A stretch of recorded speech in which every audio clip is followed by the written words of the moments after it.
When a research scientist's work revealed that kids today are losing their passion for learning, she took action to address this critical issue in child development. I started this out because I was worried that too many kids were dropping out of learning. We've got a societal problem. We need people who are ongoing learners. On today's show, discover how her research led first to a best-selling book and now a program teaching the 7 essential life skills every child needs, including right here in our community. After I wrote the book, the plan was to promote these skills in ourselves and in children. Milwaukee, I'm very happy to say, is implementing Mind in the Making. And later, we'll focus our CTSI on an effort bringing hope to children with rare diseases through the power of music. We know music has social benefit. It can help kids express their feelings. We just truly believe in the power of music. Learn about Mind in the Making and Harmony for Hope inside this edition of CTSI Discovery Radio.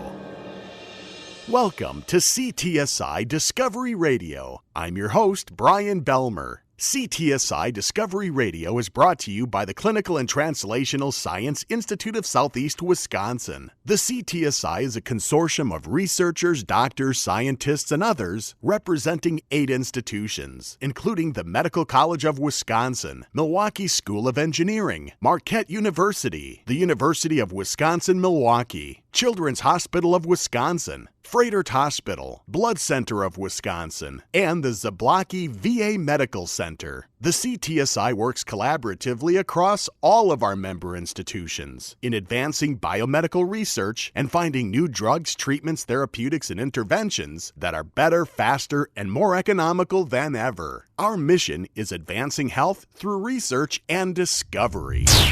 In 2017, the CTSI launched the CTSI Academy as its arm for training people in the practical aspects of translational research, because the CTSI understands that essential to its success is a well-trained translational workforce in our community that will assist research programs in many capacities. Under the CTSI Academy, the Child Advancement Network is in development to offer a multitude of programs and resources with the goal of narrowing the achievement gap and ensuring better outcomes for children throughout our Southeast Wisconsin community. Among the first offerings the Child Advancement Network is facilitating is called Mind in the Making, a program of the Bezos Family Foundation designed to share the science of children's learning with parents, professionals who work with children and families, and the general public. To discover what Mind in the Making is all about, we spoke recently with Ellen Galinsky, Chief Science Officer at the Bezos Family Foundation and Executive Director of Mind in the Making. First, we learn that the Mind in the Making program grew out of Ellen's best-selling book of the same title, published back in 2010. But as she tells it, she wasn't intending it to be a book in the first place. No, I wasn't. I was doing a study where I was asking young people about learning, and I found too many young people turned off by learning. All I could do was contrast that with the passion that every baby is born with to learn. And I began to wonder, what are we doing to dim that fire in children's eyes? And that's what led to Mind in the Making. But her years of expertise as a researcher led her to realize that this research she was conducting deserved to be a book. As I was into this journey, I began to see that the children most likely to thrive were children where executive function skills were promoted. And that was the turnaround that led me to say, this is new, we're not focusing on this, and it deserves to be a book where you can pull together what you've learned. Ellen's book covers the 7 essential life skills that every child needs, based on executive functions of the brain. But what exactly does that mean? Executive functions are things like being able to hold information in your mind so that you can use it. Think flexibly because you have to respond to changing circumstances. And then self-control, doing what you need to do to achieve a goal. What drives the brain's executive functions? Executive functions are always goal-driven. They're the capacities that bring together our social, our emotional, our cognitive, and our behavioral capacities to achieve a goal. They're so integral to our success. If we have a goal and we try to achieve it, we're going to be more likely to thrive, to succeed. So are executive functions distinguishable from intelligence? Well, that's a great question. Tests of intelligence tend to ask you to recall the information you have. If you're doing a test of executive function, it would ask you to use the information that you have. Studies are finding that executive function skills are more important than IQ in determining our success. Next, we look at the 7 essential life skills Ellen identifies, beginning with the first skill, focus and self-control. Focus and self-control are the core executive function skills, and that's why I put it as number one. It involves being able to pay attention, use information, to think flexibly, and to use self-control. But can young kids be expected to have focus and self-control? Kids are always using focus and self-control. For example, we filmed a baby who was just born minutes before with Barry Brazelton, the late pediatrician, and he pulled a blanket off Isabella, and Isabella started to cry and scream, and then he said, "What you crying for?" And Isabella used Barry Brazelton's voice to bring herself under control. So the beginnings of self-control and focus are there at birth. Ellen's second essential life skill for children, perspective taking. Perspective taking means understanding your own emotions, it's understanding your own thoughts, and then understanding that other people might have similar or different thoughts and feelings than you do. And it's an important skill for avoiding or resolving conflict. Kids who are good at perspective taking are less likely to get into conflicts because they understand other people's behaviors and they can come up with solutions that might work for both. The third essential life skill, communicating. That means being able to figure out what it is you want to communicate in whatever form, whether it's dance, music, words, and then being able to think about how your audience is going to hear it so that you can communicate in the most effective way, really being able to articulate in whatever form what it is you want and need. Mind in the Making's fourth essential life skill, making connections. Is this connecting with people or concepts? Making connections underlies symbolic representation. If you look at the knowledge of the world, it's based on symbols standing for something else. Our knowledge system is based on connecting what's alike, what's different, then seeing the relationships among concepts. And it can be among people, yes, you're right, but focusing more on that symbolic representation that underlies literacy, that underlies science and other forms of knowledge. She adds that children who make both usual and unusual connections have better outcomes in life. Making unusual connections, seeing things that go together in an unusual way is the basis of creativity, and the people who can think with originality are the people who are going to succeed. The fifth essential life skill is critical thinking. Critical thinking involves problem solving, reflecting on what it is you know, and then figuring out what's real information. We tend to want to reinforce what we already think, but sometimes that doesn't serve us well, and this is a very current idea where truth is often called into question, but we act on the basis of what we see as our truth.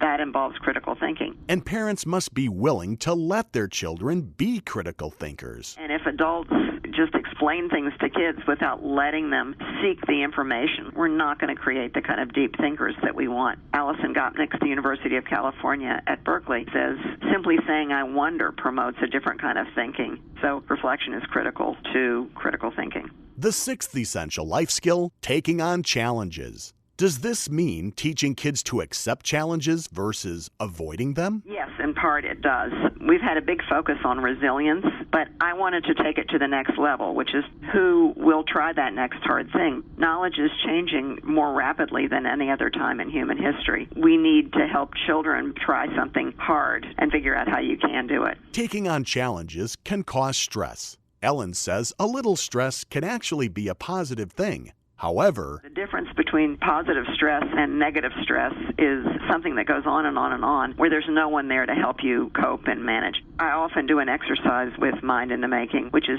shout out a word that describes life today, and it's rare that I get a positive word. The seventh, and perhaps the most important essential life skill, is self-directed, engaged learning. Being a self-directed, engaged learner to me is the skill that I hope all of these other skills lead to. And it means we are setting goals, we're setting strategies to achieve those goals, and then we're figuring out what works and what doesn't work and continuing to follow our goals. Those of us who have goals and try to achieve them are likely to do better. So it's Ellen Galinsky's hope that Mind in the Making gets kids motivated to learn and to keep learning throughout life. I started this out because I was worried that too many kids were dropping out of learning. Studies have shown that between 40 and 60% of kids are not engaged in learning. And if you ask kids why they go to school, fewer than 40% said to learn. So we've got a societal problem. We need people who are ongoing learners. Today, Ellen's Mind in the Making book has grown into a full-blown program, instilling these essential life skills in children and adults. After I wrote the book, the plan was to promote these skills in ourselves and in children. And we strongly feel that unless we work on those skills, we're not going to be able to promote them as well in children. So it really needs to be a process, helping us first, putting on your own oxygen mask first, and then helping kids. Which leads us right into introducing our next guest.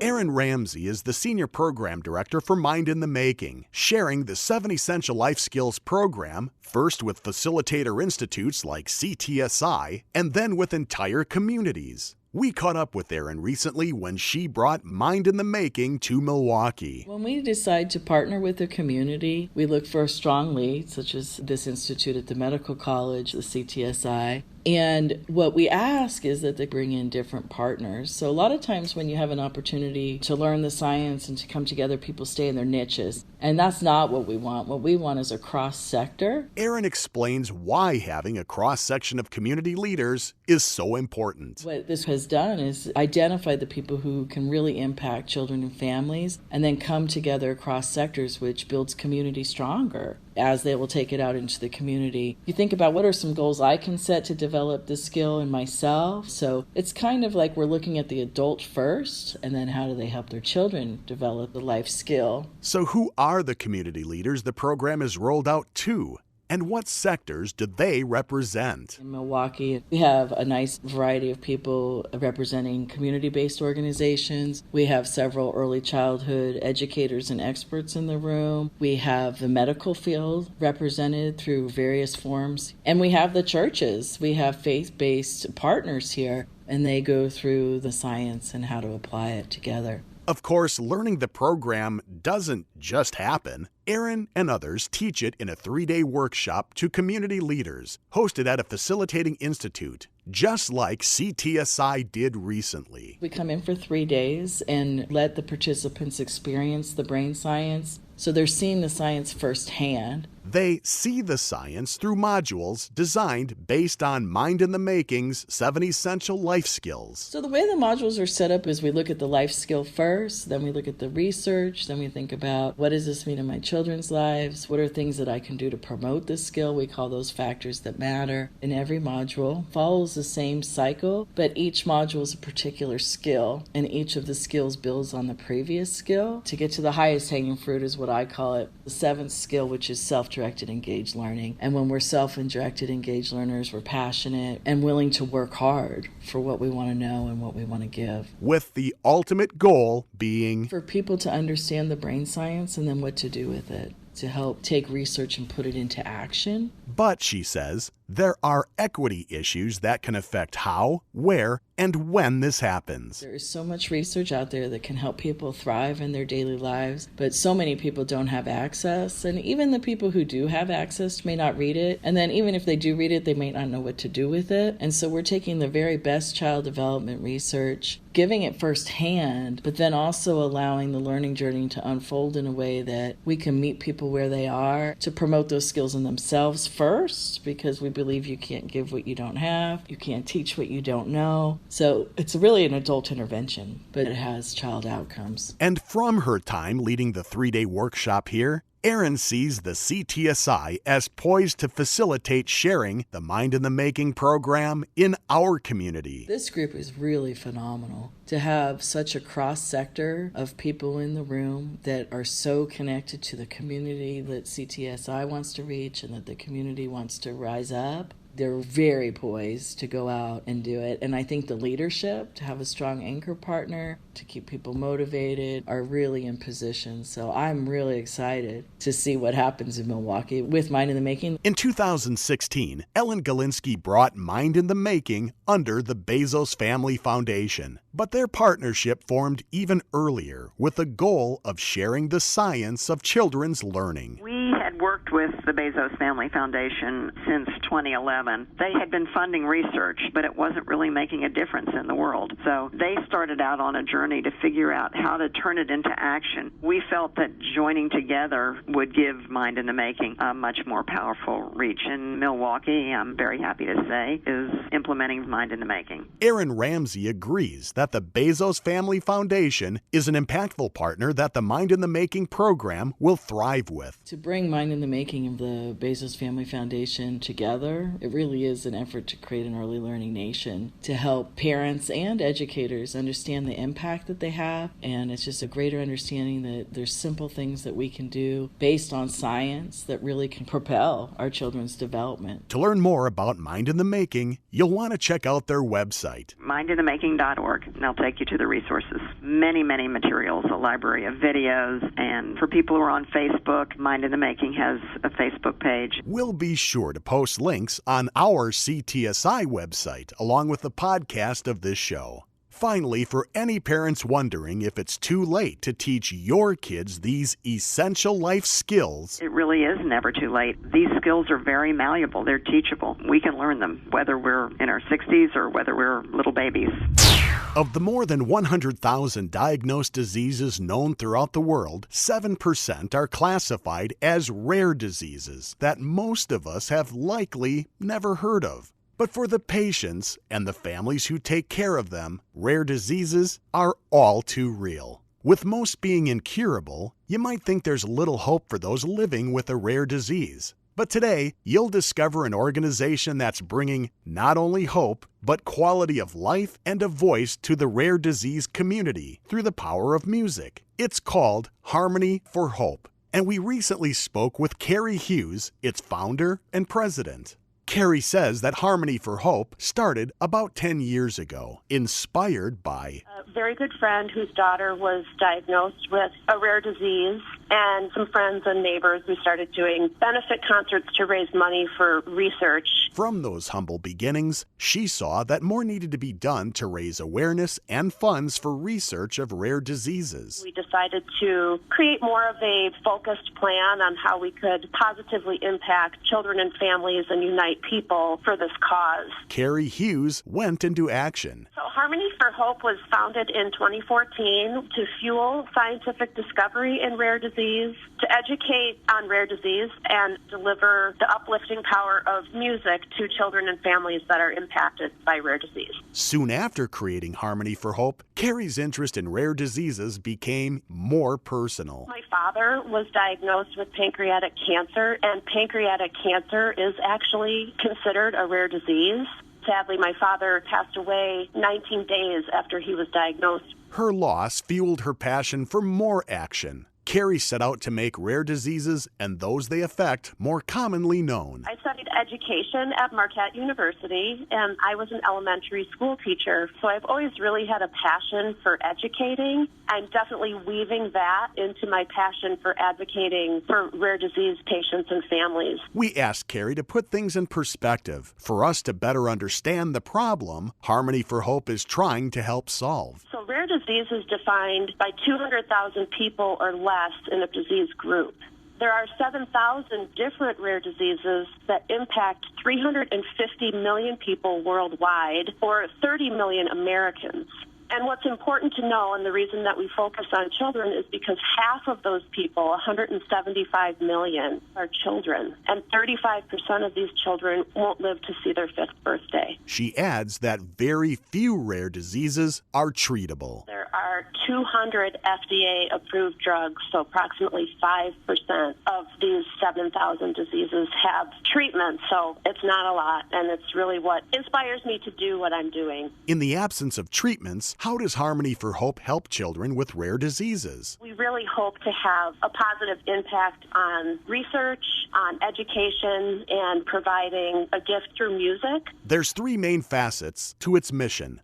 funding research grants, and we generate those funds through our Rock the Research concert benefits, developing an educational platform, and that's our Rare Storytellers program, bringing these stories to life for future physicians, researchers, and all healthcare practitioners. And using the power of music to uplift rare disease patients and families. That is called our Play This Forward program. Anything from repurposing iPods to creating playlists, delivering iTunes gift cards, music therapy sessions. Why did Carrie identify music as a pathway for connecting with the rare disease community? I do not have a musical background. I just love music. It's a universal language that unites people. And in this rare disease space, music seems like a natural element to create community and deliver a message. Plus, she notes the many therapeutic benefits of music. Music can greatly improve the quality of life for children who are otherwise on a very poor trajectory. We know music has social benefits. It helps with language development. It can help kids express their feelings. It creates an emotional connection. We just truly believe in the power of music, and we really want to bring that to kids and families. Harmony for Hope recently held its first Rare Storytellers event at the Medical College of Wisconsin. We'll hear from one of their rare storytellers in a bit. But ahead of that, Carrie says that event at MCW was a success, with one very key takeaway. The biggest takeaway from our MCW event was the importance of precision medicine. And we feel that we have a key role in that because without new scientific discoveries, there would be no personalized or precision medicine approach. So we feel that we're really having an influence on that. Dr. Raul Urrutia is director of the Genomic Science and Precision Medicine Center at the Medical College of Wisconsin, and he was the keynote speaker at the recent Harmony for Hope event at MCW. I thought that it was a fantastic event. Harmony for Hope was able to bring what the rare disease field of research and the medical practice is all about, the possibilities, the opportunities, and highlight also that MCW is working very hard in this field to transform knowledge into a product that changes life. As an expert in genomic sciences and precision medicine, Dr. Urrutia says talking about rare diseases is a bit tricky because there's so many of them. Rare diseases is kind of a misnomer because there are almost 7,000 rare diseases, and the international and national statistics indicates that the most common disease is a rare disease. In other words, you are more likely to get a rare disease than diabetes or cancer or any of the others well-known diseases. The problem has been that they have remained unrecognized for a long time.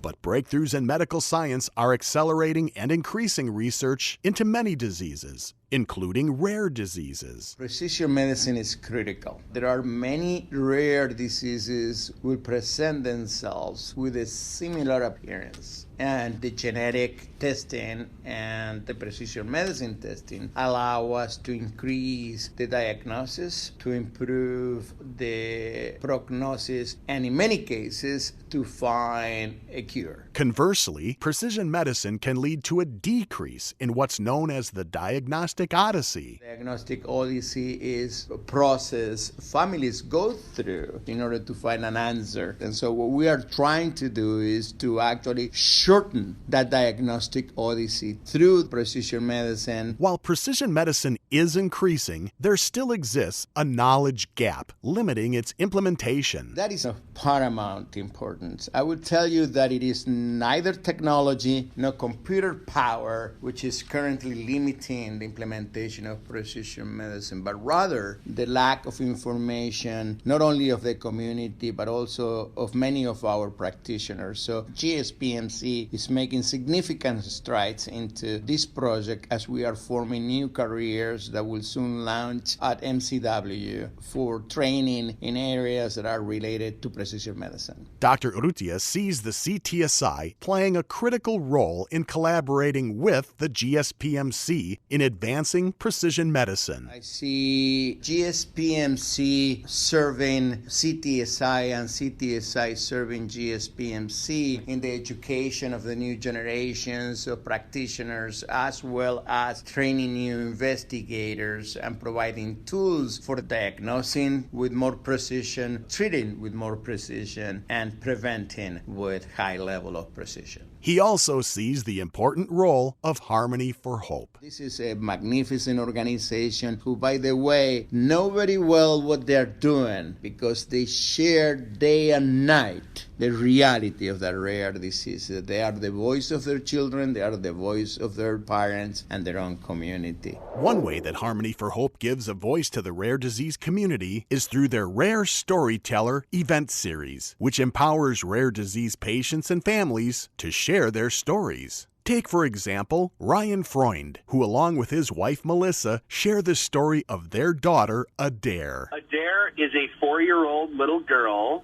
She's hilarious. She has a great sense of humor. She loves making up her own little songs. So right now, the big thing is her song about poop, which is very exciting. Poop, poop, poop, poop, poop, poop. Wonder if it poop, poop, poop. Wonder if it poop. A typical 4-year-old. She loves to go out and do things, going to the Milwaukee Art Museum, walking around the Third Ward. That's the kind of stuff that we tend to do, and she is just a delight to be around. But there's something that makes Adair not typical. She has been through quite a bit. She's had 10 major surgeries in her 4 years of life. You see, Adair is afflicted with an extremely rare genetic disorder. Adair's diagnosis has what is possibly one of the more uncreative names. It's called Mental Retardation X-linked 99 Syndromic Female Restricted. It's a pretty rough little name. Ryan says her disease was only recently discovered and diagnosed. The genetic disorder was actually just discovered in 2016. She was diagnosed in 2017. Just how rare is Adair's condition? Globally, there are about 40 people with a diagnosis, and it affects boys and girls very differently. So there's 15 to 20 known females in the world.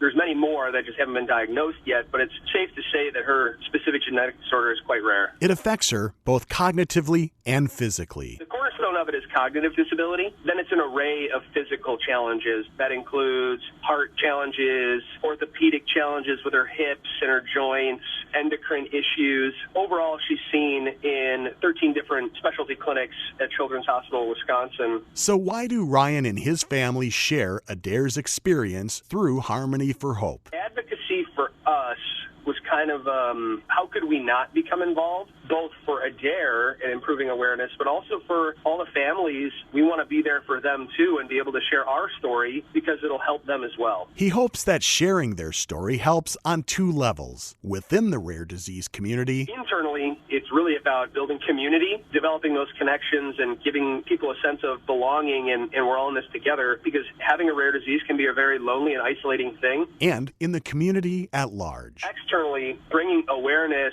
developing that empathy, and hopefully changing hearts and minds so that people develop a heart for that rare disease community. Ryan says his family's rare disease odyssey is greatly impacted by Harmony for Hope's embracing of the power of music and storytelling. Music is a huge part of our life. So Adair has a ukulele.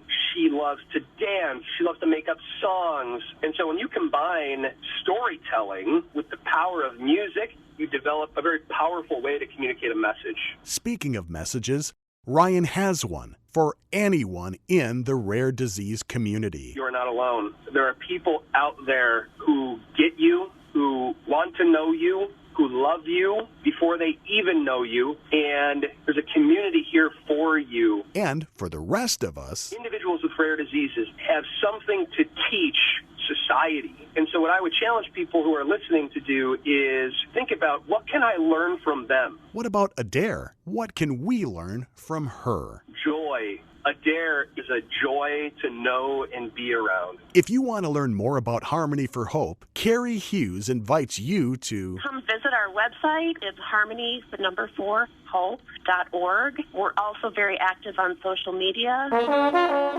And that brings us to an end for this edition of CTSI Discovery Radio.